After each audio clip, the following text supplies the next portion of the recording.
अच्छा, जब भी आप टाइप करेंगे तो उसको एडिट भी करने की ज़रूरत पड़ेगी। एक काम करें, नेम बॉक्स में क्लिक करें और यहाँ पे टाइप करें C5, एंटर की प्रेस कर दें।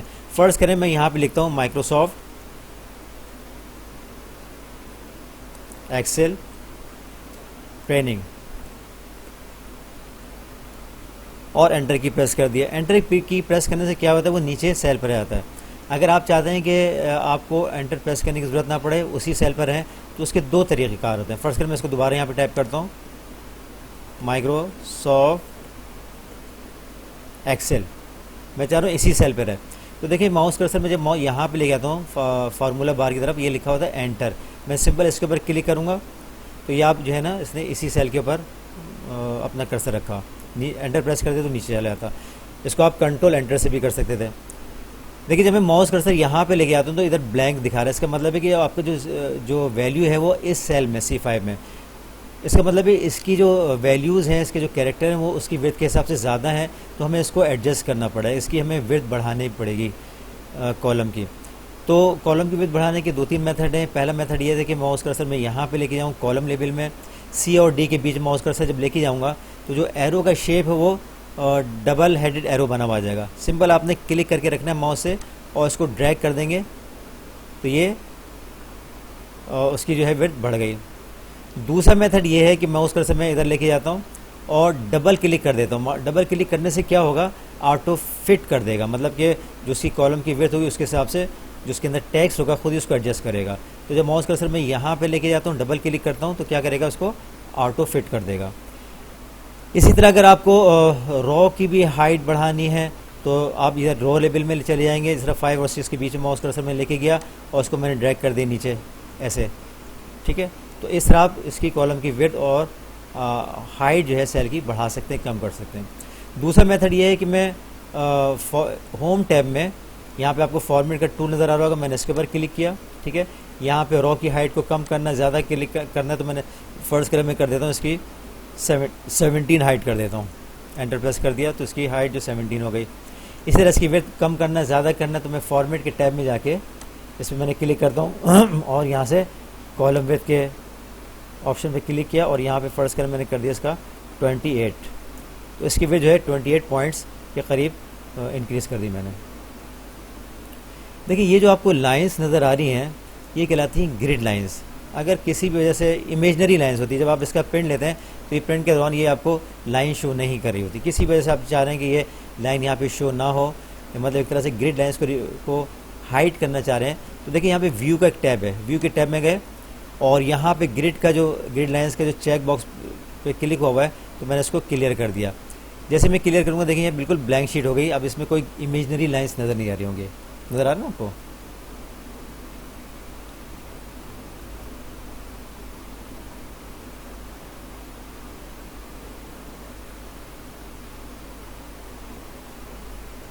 देखिए यहाँ पे जब हम काम कर रहे हैं तो हम तो कोशिश करते हैं कि हर टूल को शॉर्टकट के तौर पे यूज़ करें।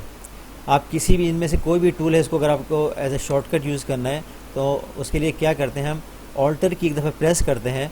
जैसे हम ऑल्टर की प्रेस करते हैं तो ये की टिप्स इनेबल हो जाते हैं। मतलब देखें अगर मुझे होम टैब में जाना है तो मैं H प्रेस करूँगा, और अगर इंसर्ट के टैब में जाना तो N प्रेस करूँगा, पे लेआउट के टैब में जाऊँगा तो P प्रेस करूँगा। फ़र्ज़ करें मैं होम के टैब में जाना चाह रहा हूँ तो मैं H प्रेस करूँगा, ठीक है।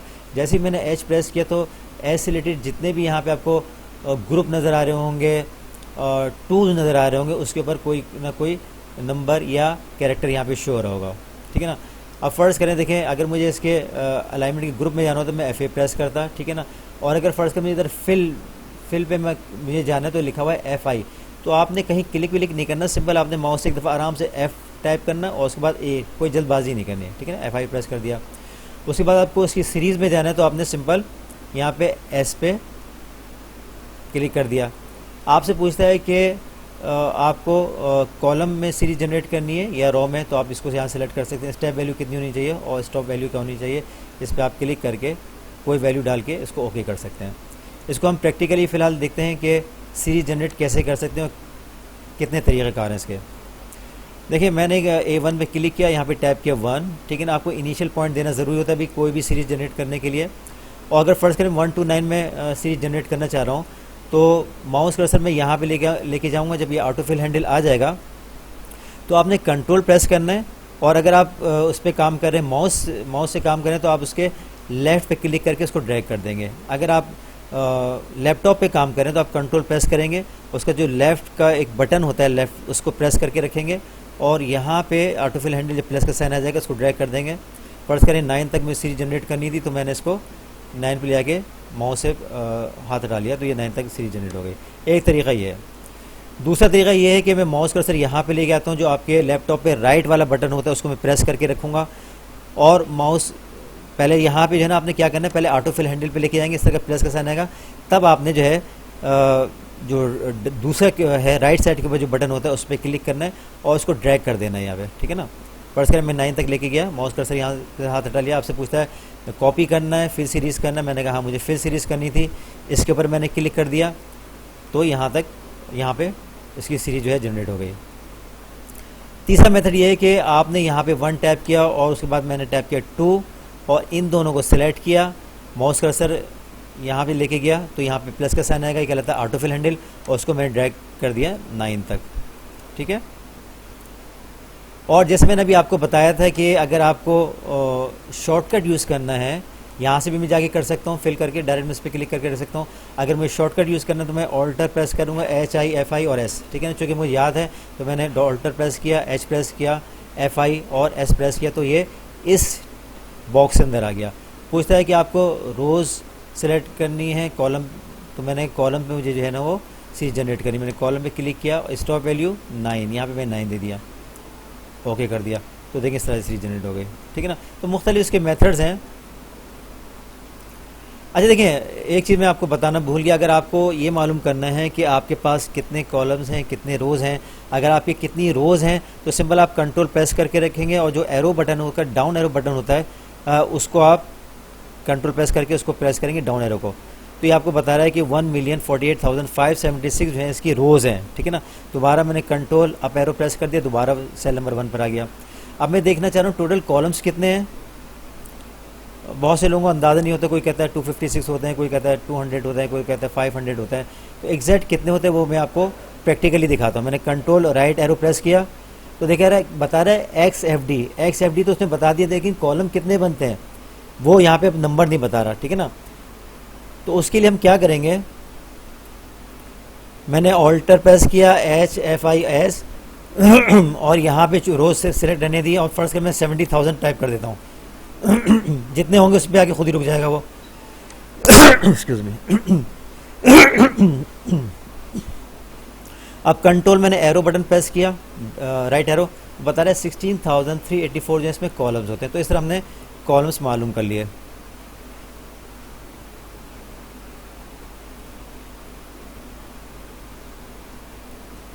अब फ़र्ज़ करें मुझे यहाँ पे मैंने इसको कुछ नंबर में क्रिएट कर लेता हूँ, वैसे रैंडम बिटवीन के फंक्शन से, RAND फंक्शन से, ठीक है ना।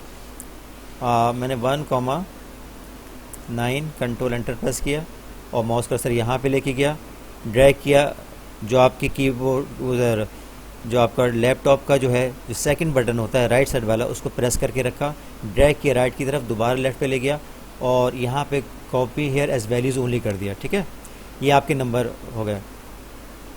अब मैं इसके गिर्द जो है एक बॉर्डर क्रिएट करना चाह रहा हूँ, तो सिंपल मैंने होम टैब में यहाँ पे बॉर्डर्स का एक टूल होगा, मैंने इस पर क्लिक किया और यहाँ पे आपसे पूछता है कि आपको बॉटम चाहिए, लेफ़्ट चाहिए, राइट चाहिए, टॉप चाहिए, या कोई बॉर्डर नहीं चाहिए, या थिक आउटसाइड बॉर्डर चाहिए, या ऑल बॉर्डर्स चाहिए। मैंने कहा ऑल बॉर्डर्स, तो इस तरह मैं बॉर्डर्स क्रिएट कर सकता हूँ। फ़र्ज़ करें मैं यहाँ पे मैं एक लिख लेता हूँ, A टाइप किया मैंने, इधर B टाइप किया और इधर भी मैं एक बॉर्डर अप्लाई करना चाह रहा हूँ, सिर्फ बॉटम बॉर्डर। तो मैं क्या करूँगा, इसको सिलेक्ट करूँगा, दोबारा बॉर्डर पे मैं गया और मुख्तलिफ बॉर्डर्स हैं, ठीक है ना। मैं यहाँ पे बॉटम, अगर मैं सिंपल बॉर्डर लेना चाह रहा हूँ बॉटम, तो ये क्लिक कर सकता हूँ। मुझे चाहिए थिक बॉटम बॉर्डर, तो यहाँ पे थिक बॉटम बॉर्डर में मैंने क्लिक कर दिया, तो अब आपको कुछ इस तरह का शो कर रहा होगा।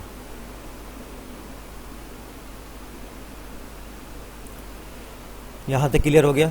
अब मुझे फ़र्ज़ करें इसका जो जितने भी कंटेंट है इसको मुझे रिमूव करना है, तो देखें A से पहले और 1 से ऊपर एक बटन होता है, ठीक है ना। जब मैं यहाँ पे इस पर क्लिक कर दूँ, क्या लगता है सिलेक्ट ऑल का बटन, मैंने इस पर क्लिक किया। अब मैं माउस से राइट क्लिक करूँगा या राइट वाला बटन प्रेस करूँगा और यहाँ पे आ रहा होगा डिलीट कंटेंट। याद रखिए क्लियर कंटेंट, क्योंकि क्लियर कंटेंट बेसिकली क्या करता है, जो भी आपने कुछ टाइप किया होता है उस सबको वो डिलीट कर देता है, लेकिन जो आपने इसमें फॉर्मेटिंग की होती है, जो बॉक्स वाला क्रिएट किया होता है उसको रिमूव नहीं करता। करके देख लेते हैं प्रैक्टिकली। मैंने क्लियर कंटेंट्स के ऊपर क्लिक किया, देखिए सब कुछ रिमूव हो गया, लेकिन जो हमने फॉर्मेटिंग की थी वो रिमूव नहीं हुई। अगर आप नंबर के साथ इन सब को क्लियर करना चाह रहे हैं तो दूसरा ऑप्शन क्या है, आपने इस पर राइट क्लिक किया और यहाँ पे डिलीट का ऑप्शन होता है, इस पर आप क्लिक कर देंगे तो जो कुछ आपके शीट पे होगा वो सब कुछ रिमूव हो जाएगा, डिलीट हो जाएगा। ठीक है। अगर आप दोबारा यहाँ पे ग्रिड लाइन शो करना चाह रहे हैं तो व्यू के टैब में जाएंगे और यहाँ पे आप ग्रिड लाइंस के बॉक्स के ऊपर क्लिक कर देंगे, उसके अंदर क्लिक कर देंगे तो ग्रिड लाइंस, ये इमेजनरी लाइंस होती हैं। अब फर्स्ट करें मैं कुछ नंबर यहाँ पे टाइप करता हूँ।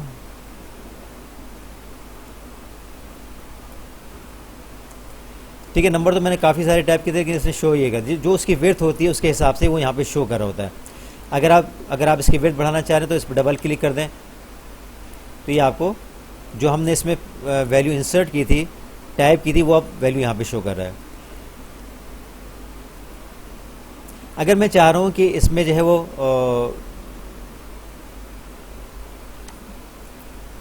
कोई करेंसी का जो है वो शो करे, जैसे कि यहाँ पे करेंसी का सिंबल है वो शो करे, डॉलर में दिखाए, तो मैं यहाँ पे क्लिक करके या फिर जनरल टैब में जाऊँगा। यहाँ से आपको नज़र आ रहा होगा अकाउंटिंग का एक करेंसी का, मैंने करेंसी सेलेक्ट कर लिया। करेंसी का क्या करता है, सिंबल जो है बिल्कुल उसके साथ अटैच करता है। इसी तरह अगर मैं चाह रहा हूँ कि इसको फॉर्मेट चेंज करना चाह रहा हूँ, मैं इसको अकाउंटिंग का फॉर्मेट देना चाह रहा हूँ, तो क्या करता है वो उसके उस सेल के शुरू में यहाँ पे डिस्प्ले करता है वो। ठीक है। फर्स्ट कर मैं कोई नंबर भी टाइप कर देता हूँ, एंटर प्रेस करता हूँ। ठीक है, ये फॉर्मूला इस पर भी अप्लाई करना था तो मैंने इस पर क्लिक किया, होम टैब में फॉर्मेट पेंटर मैंने इस पर क्लिक किया और यहाँ पे क्लिक कर दिया, तो ये फॉर्मेट इस पर भी अप्लाई हो गया। अब मुझे इसका सम लेना है तो मैंने यहाँ पे क्लिक किया, ऑल्टर प्रेस करके इक्वल बैक स्पेस के बराबर में जो बटन है मैंने इस पर किया और एंटर प्रेस कर दिया, तो इसका इक्वल भी आ गया अराउंड 10 लाख, मतलब 1,529,797। तो ये उसने उसकी जो है ना वैल्यू दिखा दी। लेकिन फ़र्ज़ करें मैं इसको रुपीज़ में लिखना चाह रहा हूँ, मैं रुपीज़ में कैलकुलेशन करना चाह रहा हूँ, मैं यहाँ टाइप किया RS। ठीक है, और कुछ वैल्यू मैंने यहाँ पे दे दी। और जब मैं इसको देखें इसकी विड्थ बढ़ाऊँगा तो ये लेफ़्ट साइड के ऊपर रहेगा। ठीक है ना, नंबर हमेशा राइट साइड की तरफ होते हैं, ये लेफ़्ट साइड की तरफ है, इसका मतलब है ये नंबर नहीं है, ये कैरेक्टर्स हैं। ठीक है ना, तो इसमें आप कैलकुलेशन आप अप्लाई नहीं कर सकते। प्रैक्टिकली करके अगर आप देखना चाह रहे हैं तो देख लेते हैं। हमने रुपीज़ लिखा, ठीक है, और कुछ नंबर टाइप कर लिया। अब मैं इसका इक्वल टू करता हूँ, ऑल्टर इक्वल, वो ले ही नहीं रहा। ठीक है ना,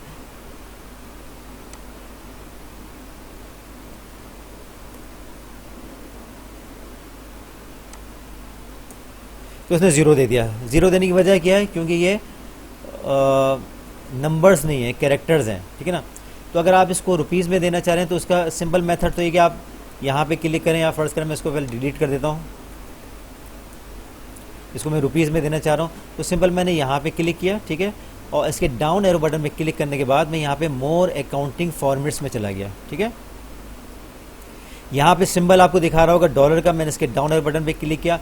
तकरीबन इसको मिडिल तक इसको मैं ड्रैग करूँगा, थोड़ा ऊपर ले जाता हूँ।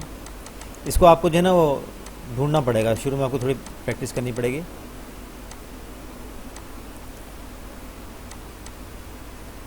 देखिए यहाँ पे दिखा रहा है, सिंधी में दिखा रहा है, उर्दू में दिखा रहा है, पंजाबी में दिखा रहा है, तो आप कोई भी इनमें सेलेक्ट कर सकते हैं। फ़र्ज़ करें मैं यहाँ पे उर्दू में ले लेता हूँ और ओके कर दिया, तो अब इस पर आप कैलकुलेशन अप्लाई कर सकते हैं। ठीक है, तो इस तरह आप सिंबल भी चेंज कर सकते हैं। अगर आप इस रुपीज़ के PKR देना चाह रहे हैं तो मैं दोबारा इस पर सिंबल पे क्लिक करूँगा, इसके डाउन एरो बटन पे क्लिक करूँगा, मोर अकाउंटिंग फॉर्मेट्स में जाऊँगा और यहाँ जो सिंबल के जो डाउन एरो बटन है इसको मैं ड्रैग करता हूँ थोड़ा नीचे की तरफ।